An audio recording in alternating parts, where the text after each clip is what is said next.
எம்பெருமானுடைய இந்த பாலாபிஷேகம் கோடி ஜென்ம புண்ணியம் நமக்கு. தென்னாங்கூர் க்ஷேத்திரத்தில் பாண்டுரங்க சுவாமிக்கு நடக்கிற விசேஷ பால் திருமஞ்சனத்தை தான் நம்ம இப்ப சேவிச்சுட்டு இருக்கோம். சுவாமியை நல்லா பிரார்த்தனை பண்ணிக்கோங்க, சகல காரியங்களும் ஜெயமாகட்டும். எம்பெருமானுடைய இந்த விசேஷ திருமஞ்சன தரிசனம். தாயார் மகாலட்சுமி ஸ்வரூபம் ரகுமாயி தாயார்.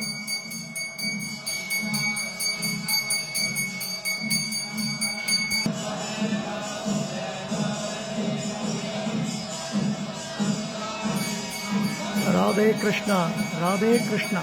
ஜாய் குருஜி.